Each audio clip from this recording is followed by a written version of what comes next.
नमस्कार, India voice देख रहे हैं आप। आपके साथ मैं हूं स्वीटी दीक्षित। 4 बजे की 4 बड़ी खबरों की शुरुआत करेंगे, जहां पहली खबर उत्तरकाशी से है, जहां सुरंग में फंसे 41 मजदूरों को बाहर निकालने के लिए युद्ध स्तर पर रेस्क्यू ऑपरेशन चल रहा है। अब लक्ष्य तकरीबन 7 से 9 मीटर दूर है। वहीं दूसरे खबर यूपी से है, जहां लाल उत्पादों पर सरकार की पाबंदी का विरोध थमने का नाम नहीं ले रहा है। प्रदेश भर में छापेमारी की जा रही है। वहीं तीसरी खबर अलीगढ़ से है, जहां नकलिया गौरोला गांव के रहने वाले सचिन राजौरी में हुए आतंकियों के साथ मुठभेड़ में शहीद हो गए।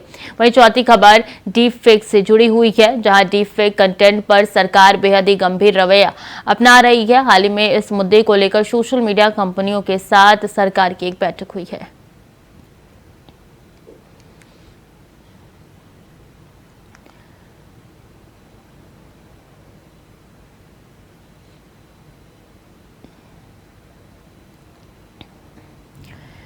तो उत्तरकाशी से बड़ी खबर, ऑगर मशीन के पास फिर आया है हडल। हडल के चलते फिर रुकी है ऑगर मशीन। जीपीआर के जरिए दिखा है हडल। तो अहम जानकारी आप तक पहुंचा रहे हैं कि कार्य तो चल रहा है, लेकिन बीच में कोई ना कोई रुकावट जरूर पैदा हो रहा है। और ऐसे में ये महत्वपूर्ण जानकारी निकल के सामने आ रही है कि उत्तरकाशी में जो रेस्क्यू ऑपरेशन चल रहा है, वहां पे ऑगर मशीन के बीच में बता दें कि हडल आया है। हडल के चलते काम जो है वो रुक चुका है। एक बार फिर से ऑगर मशीन रुक चुकी है। ऑगर मशीन के कारण लगातार कार्य चल रहा है। रेस्क्यू अभियान जो है उसी के जरिए हो रहा है, लेकिन बीच बीच में ये जो दिक्कतें आ रही हैं, कभी रॉड आ रहा है, कभी मलबा गिर रहा है, इसके चलते रुकावटें पैदा हो रही है।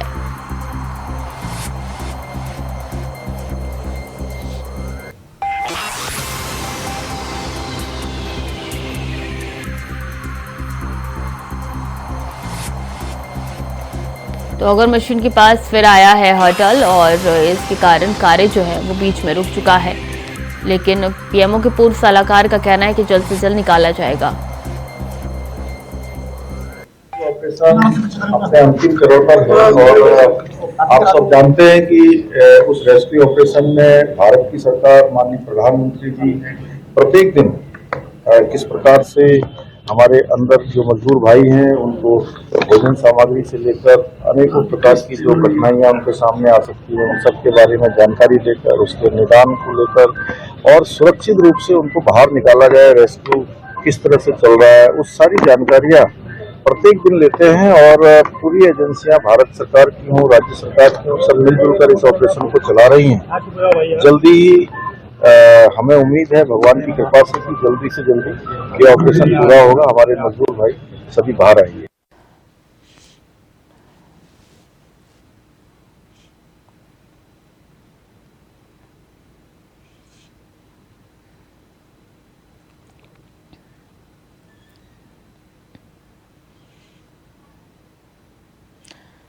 तो ऑपरेशन जिंदगी किस तरीके से चल रही है वो आपको बता देते हैं। तो कर्मचारियों से संपर्क ऑक्सीजन जो है वो 13 नवंबर को किया गया। 12 नवंबर को कर्मचारी जो है टनल में फंसे थे। 13 नवंबर को उनके साथ संपर्क किया गया और उनको ऑक्सीजन और फूड सप्लाई की गई। 14 नवंबर पे आते हैं। 14 नवंबर को मलबा गिरने से रेस्क्यू काम में दिक्कत आई, जिसकी वजह से रेस्क्यू अभियान जो है कुछ देर तक रुक गया था, लेकिन फिर से रेस्क्यू अभियान जो है वो चलाने की कोशिश की गई और सेम दिक्कत जो है, सेम सिचुएशन 15 नवंबर को भी देखने को मिली। मलबा और गिरा, जिसकी वजह से कार्य जो है वो बीच में रुक गया। कर्मचारियों से बातचीत उसके अगले दिन यानी कि 16 नवंबर को की गई और कर्मचारियों के परिजनों से उनकी बातचीत कराई गई, जिससे उनका ढांढस बंधा। 17 नवंबर को 2 मजदूरों की तबीयत बिगड़ी, जिसके बाद से उनको दवा भेजा गया।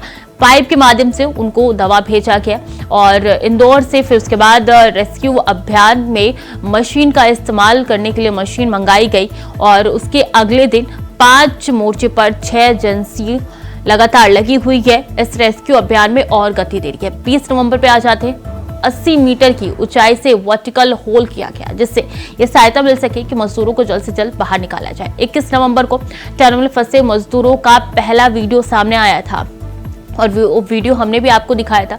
उसमें साफ तौर पे नजर आ सभी मजदूर जो है वो सुरक्षित है।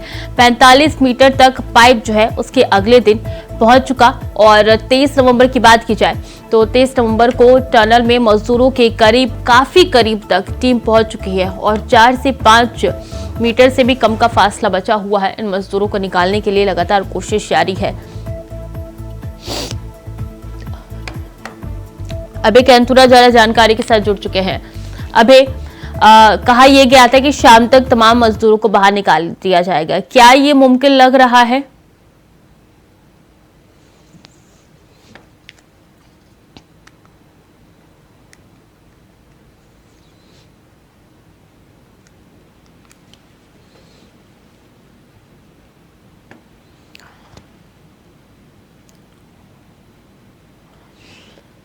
अभय, आपको आवाज आ रही है?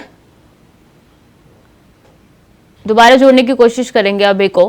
तो बता दें कि ऑगर मशीन के पास हडल आ गया था, जिसकी वजह से कार्य एक बार फिर से बीच में रुक गया था। लेकिन कोशिश यही है कि जल्द से जल्द इन मजदूरों को बाहर निकाला जाए और आज देर रात तक, नहीं तो कल तक तो मजदूर बाहर आ ही जाएंगे। बीच में कई रुकावटें आ रही है, लेकिन सबका समाधान निकालते हुए आगे बढ़ा जा रहा है। खबर में आगे बढ़ेंगे। उत्तर प्रदेश में हलाल उत्पादों पर सरकार की पाबंदी का विरोध थमने का नाम नहीं ले रहा है। अब संभल के सपा सांसद डॉक्टर शफीकुर रहमान बर्क ने यूपी सरकार के इस फैसले पर नाराजगी जाहिर की है। उन्होंने कहा है कि हलाल बैन का वो विरोध करते हैं। सरकार 2024 के लोकसभा चुनाव को लेकर मुसलमानों को डराने और धमकाने का काम कर रही है। संभल लोकसभा सीट से समाजवादी पार्टी के सांसद डॉक्टर शफीकुर रहमान बर्क ने मंगलवार शाम को अपने आवास पर प्रेस को संबोधित करते हुए कहा कि हलाल इस्लाम की पॉलिसी में है, इस्लाम के उसूल में है, लेकिन हराम का इस्लाम में कोई स्थान नहीं है। हराम से जुड़े सामानों को मुसलमान नहीं खा सकता, मगर जो चीज अल्लाह के नाम पर है उसको खाया जा सकता है। अल्लाह ने जिन चीजों को मना किया है उसको इस्लाम में प्रयोग करना हराम है। सपा सांसद ने कहा है कि अगर हलाल को लेकर जमीयतुल की ओर से कोई सर्टिफिकेट जारी किया जाता है तो वो जायज़ है, इसलिए उनके सर्टिफिकेट पर अमल होना चाहिए।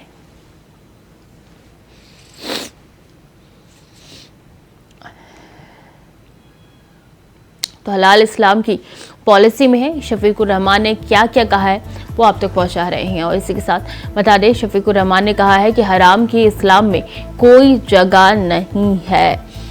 तो बता दें कि लगातार कार्रवाई हो रही है, इसको लेकर शफीकुर रहमान का ये बयान निकल के सामने आया। हराम से जुड़े सामानों को मुसलमान नहीं रख सकता है, ये शफीकुर रहमान का बयान निकल के सामने आया है। जमीयतुल की ओर से सर्टिफिकेट सही है, मुसलमानों में है।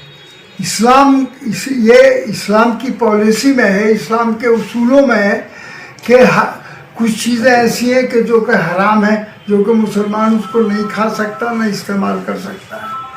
कुछ चीज़ें ऐसी हैं कि जिनको इस्तेमाल कर सकते हैं। जो मान लीजिए जो अल्लाह के नाम पर जो चीज़ ज़िबा की जाएगी या खून होगा वो हलाल है।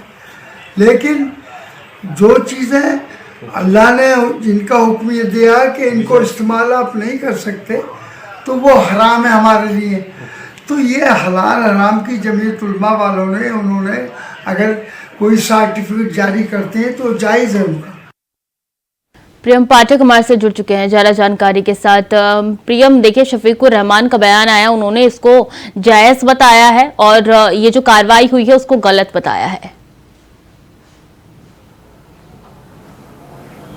बिल्कुल, देखिए हलाल प्रोडक्ट के मामले को लेकर जिस तरीके से दिनों सरकार ने रुख अपनाया है, एक कंप्लेंट होती है इस मामले को लेकर और उसके बाद हजरतगंज थाने में इसको मुकदमा दर्ज होता है, सरकार के संज्ञान में पूरा मामला आता है और उसके बाद उस पर सरकार की तरफ से जो है वो प्रदेश के अंदर बैन लगा दिया जाता है। अब कहीं ना कहीं इसको लेकर अलग अलग कह सकते हैं राजनीतिक दलों की तरफ से बयानबाजी भी देखने को मिल रही है। समाजवादी पार्टी के जो सांसद हैं शफीकुर रहमान बर्क, अब उनका बयान साफ तौर पर सामने आया है और वो कहीं ना कहीं इस फैसले को सरकार की गलत ठहरा रहे हैं। उनका कहना है कि सरकार ये देश भावना के साथ में कार्य कर रही है और इसलिए ये इस तरीके की कार्रवाई जो है वो की जा रही है, जबकि जो हराम की चीज़ें हैं वो इस्लाम में जायज़ नहीं हैं, उनको कोई भी मुसलमान प्रयोग में नहीं लाता है, लेकिन जो हलाल की चीज़ें हैं जो जायज़ हैं उनका इस्तेमाल किया जा सकता है। और कहीं ना कहीं उन्होंने कहा है कि सरकार की तरफ से जो कार्रवाई की गई है ये व्यक्ति विशेष और धर्म विशेष के खिलाफ ये कार्रवाई जो है वो की गई है और उसको ध्यान में रख के कार्रवाई की गई है। तो कहीं ना कहीं उन्होंने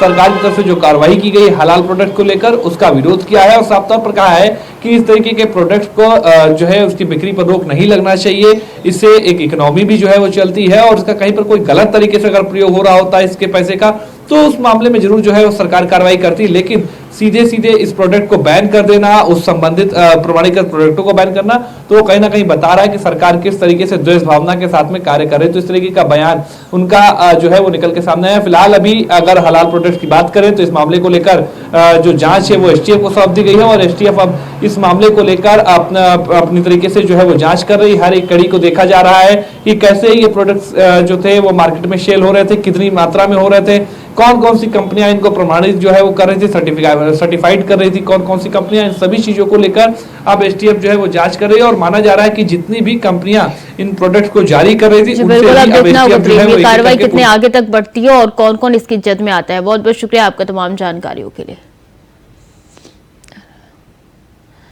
तो शफीकुर रहमान वर्ग का ये बयान निकल के सामने आया है। ये जो कार्रवाई प्रशासन की तरफ से की जा रही है ये सरासर गलत है और इसका सपोर्ट वो नहीं कर रहे।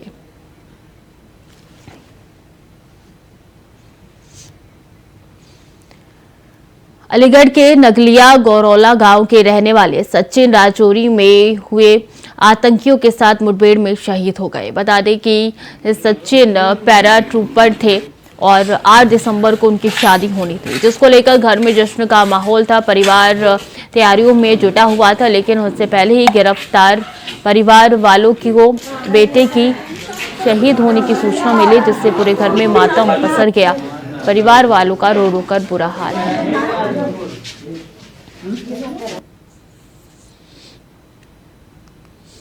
मोहम्मद शहनवाज ज्यादा जानकारी के साथ जुड़ चुके हैं। शहनवाज, पार्थिव शरीर क्या पहुंच चुका है? अगर नहीं पहुंचा तो कब तक पहुंचेगा, क्या जानकारी?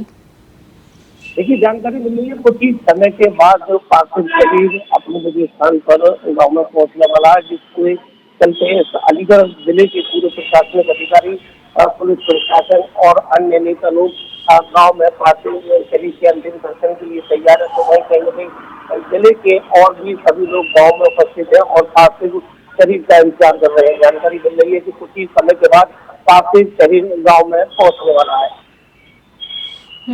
परिवार वालों का रो रो का बुरा हाल है। क्या मांग उनकी तरफ से की जा रही है? देखिए, कहीं ना कहीं जो शहीद हुए हैं सचिन, उनके पिता का कहना है कि उनको उनके बेटे ने देश के लिए कुर्बानी दी है, बेटा देश के लिए शहीद हुआ, इस बात को लेकर उनको गर्व है। लेकिन कहीं ना कहीं आंसू भरी आंखों से उन्होंने ये भी कहा कि पूरा घर में मातम सिर्फ इस बात का है कि आने वाली 8 तारीख में उनके बेटे की शादी थी और शादी को लेकर सभी घर में तैयारियां पूरी हो चुकी थी। एक दिन पहले उनका फोन भी आया था, जिस पर उनके द्वारा कहा गया था बेटे ने उससे कहा कि पिताजी सिर्फ अभी 2 लोग और रह गए, इनको ढेर करके जल्दी घर पहुंचूंगा, उसके बाद मेरी शादी होगी। तो कहीं ना कहीं पिता ने आंसू भरी आंखों से कहा कि मुझे दर्द के साथ साथ सिर्फ दुख इस बात का है कि मैं अपने बेटे की चेहरा नहीं देख सकता। बिल्कुल, काफी दुख की घड़ी है और परिवार वालों का रो रो का बुरा हाल है। बहुत बहुत शुक्रिया शहनवाज आपका तमाम जानकारियों के लिए। तो 8 तारीख को बता दें कि शादी होने वाली थी सचिन की और ऐसे में ये सूचना घर वालों को मिले, जिसके बाद से सब बेसुध पड़े हुए हैं, सबका रो रो कर बुरा हाल है। और डीप फेक कंटेंट पर सरकार बेहद ही गंभीर रवैया अपना रही है। हाल ही में इस मुद्दे को लेकर सोशल मीडिया कंपनियों के साथ सरकार की एक बैठक हुई है। बता दें कि दिसंबर के पहले सप्ताह में डीप फेक के खिलाफ नया नियम लागू होगा। इसे लेकर टेक कंपनियों के साथ चर्चा हुई, जिसके बाद केंद्रीय मंत्री राजीव चंद्रशेखर ने कहा कि डीप फेक जैसे कंटेंट की जांच के लिए एक अधिकारी को नियुक्त किया जाएगा। यह अधिकारी इस तरीके के कंटेंट को मॉनिटरिंग करके और शिकायतों को तय समय पर निपटा सकेंगे। Look, today we had a very longish meeting with all of the important players on the internet, on the Indian internet, the intermediaries. That's how we refer to them, the internet intermediaries, and we have raised the issue of deep fakes with them. As you are aware, the Honorable Prime Minister has raised that issue that deep fakes are deeply disruptive. It can create divisions and all kinds of disruptions in communities, in families, and therefore deep fakes are a very, very clear and present danger. Ajit Kumar हमारे साथ जुड़ चुके हैं। अजीत, ये मामला धीरे धीरे देखिए काफी बढ़ता हुआ नजर आ रहा है और इस पे खुद पीएम ने अपना रुख साफ किया है। देखिए, बिल्कुल स्वीटी, बताना चाहूंगा, डीप फेक को लेकर के एक बहुत बड़ा मुद्दा इस समय गंभीर मुद्दा बनता जा रहा है। और बीते दिनों जिस तरीके से आर्टिफिशियल इंटेलिजेंस के माध्यम से कई ऐसी वीडियो जो सोशल मीडिया पर वायरल हुई, जिसमें डीप फेक का इस्तेमाल किया गया था और लोगों के बीच भ्रामक अफवाह फैलाने के मकसद से इस तरह के वीडियो वायरल किए गए थे। इसको लेकर के जब खुद जो केंद्र सरकार है वो हरकत में आई, एक्शन मोड में दिखी, जिसके बाद केंद्रीय संचार मंत्री अश्विनी वैष्णव ने इसको लेकर के एक बैठक की, जिसमें डीप फेक को लेकर के जो कई चीजों पर बैठक की और उस पर चर्चा की गई, जिसमें कई ऐसे बिंदु रखे गए, जिसमें मसलन की डीप फेक को रोकना, इसका पता लगाना, इस पर जो जागरूकता पैदा करना, सब तमाम बिंदुओं पर चर्चा की गई। और इस पर साथ ही जो अश्विनी वैष्णव है उन्होंने विशेष तौर पर इसको लेकर के एक कानूनी मसौदा तैयार करने की एक बात कही है, जिसमें बताया जा रहा है कि अगले कुछ समय में या फिर कहें हफ्ता से 10 दिनों में इसको लेकर के एक कानूनी मसौदा तैयार किया जाएगा और इसको लेकर के एक विशेष कानून बनाने की तैयारी की जा रही है, जिसके बाद एक मॉनिटरिंग कमेटी तैयार होगी और एक अधिकारी नियुक्त किया जाएगा जो इस चीजों को लेकर के डीप फेक जो वीडियो जो जिस तरीके से सोशल मीडिया पर वायरल की जाती है उसको लेकर के निगरानी करेंगे। बताना चाहूंगा सुटी, अभी हाल ही में कई ऐसी वीडियो आई थी जिसमें विशेष तौर पर जो बॉलीवुड में कई ऐसे रहे, जिसमें रश्मिका मंदाना का एक वीडियो वायरल हुआ था जो काफी चर्चा का विषय बना था, जिस पर खुद पीएम नरेंद्र मोदी ने अपनी चिंता जताते हुए इस मुद्दे पर कहीं ना कहीं अपना ध्यान आकर्षित किया था, जिसको लेकर के अब ये एक बहुत बड़ा कानूनी मसौदा बनने की तैयारी में लगा हुआ है। जी बिल्कुल, काफी जरूरी है कि इस पे लगाम लगाया जा सकते। बहुत बहुत शुक्रिया आपका अजीत, तमाम जानकारियों के लिए। तो इसको लेकर पीएम ने भी अपना रुख साफ किया और इस पे उन्होंने कहा कि जल्द से जल्द इसका कोई समाधान निकाला जाना चाहिए।